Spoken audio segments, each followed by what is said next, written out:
네, 여러분 안녕하세요. 6월 22일 화요일 인사드립니다. 크립토모닝의 소피입니다. 크립토모닝은 디지털 에셋코리아와 함께하고 있습니다. 와, 시장이 많이 하락하고 있습니다. 짙은 붉은색 연출하고 있는 코인360 페이지. 비트코인 점유율이 48%까지 올라갔지만 시장 분위기 영 좋지가 않네요.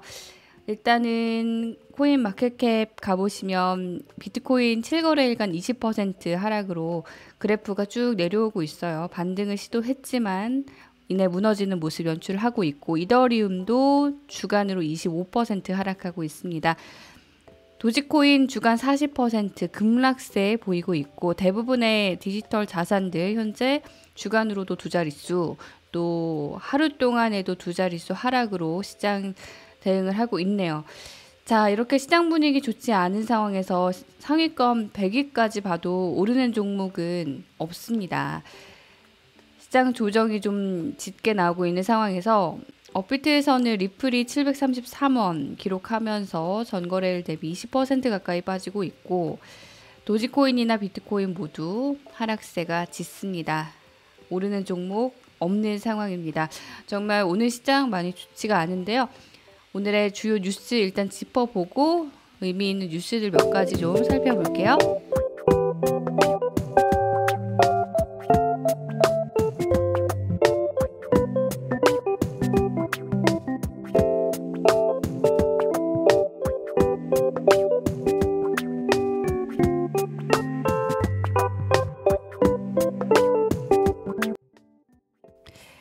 네. 자, 제가 며칠 전에 비트코인 데스크로스를 좀 주의해야 한다고 말씀을 드렸었는데, 결국 이 데스크로스가 발생을 했습니다. 이 차트가 이렇게 나오면서 비트코인 추가 하락에 대한 그런 전망을 내놓는 사람들도 있는 상황인데요. 차트를 좀 보시면요. 이렇게 비트코인 50일 이동평균선이 200일 이동평균선 아래로 내려가 버렸죠.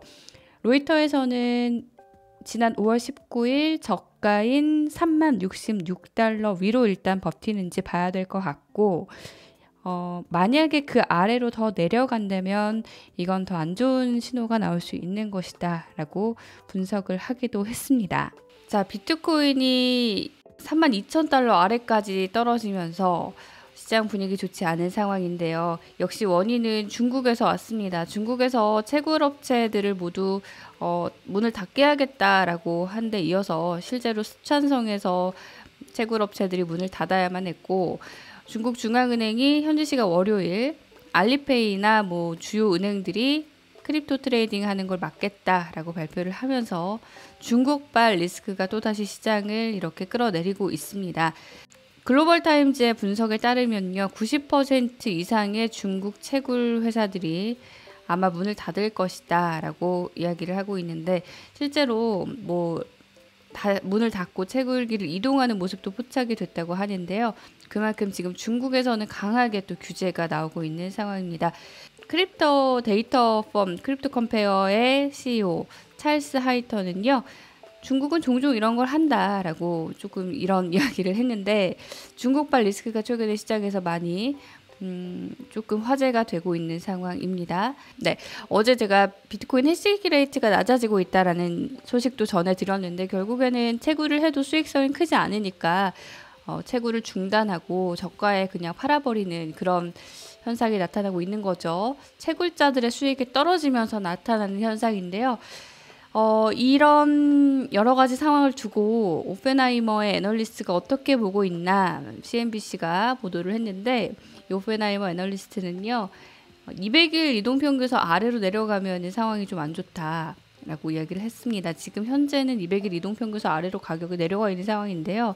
2018년과 2019년에 이런 경험이 한번 있었고, 지금 이게 바닥이라고 생각하진 않는다. 현재 시각 월요일에 지금 강한 매도세가 나왔는데, 올해 말까지 좀 지켜봐야 된다 라면서 지지선을 31,000달러로 봤고요. 저항을 41,000달러로 본 상황입니다. 현재 비트코인이 31,000달러까지 내려와 있죠. 이런 상황에서 또 다른 뉴스 살펴보시면요, 이번 주 금요일이 비트코인 옵션 만기일입니다. 옵션 만기일이기 때문에 맞네요. 6월 25일 옵션 만기일이기 때문에 이것도 지금 주의해서 봐야 한다라는 이야기가 나오고 있습니다. 25일까지 좀 지켜보시고요. 마이크로 스트래티지가 이 와중에 비트코인을 더 샀습니다. 비트코인을 더 샀지만 여기에 이 분석가는요. 중국이 OTC까지 지금 막고 있다. 점점 심각해지고 있다라고 이야기를 했고요. 결국에는 마이크로 스트래티지가 이렇게 4억 8,900만 달러 정도의 비트코인을 샀지만 역부족이다. 그런 상황을 잘 이야기를 해주고 있는 것 같습니다. 네, 비트코인 관련 이야기 나왔습니다. 찰스 호스킨스는 카르다노 창업자죠. 이 카르다노 창업자가 비트코인과 이더리움을 비교를 했는데 비트코인은 너무 느리고 그렇기 때문에 이더리움의 주도권을 결국 뺏길 것이다 라고 입장을 밝혔다고 해요.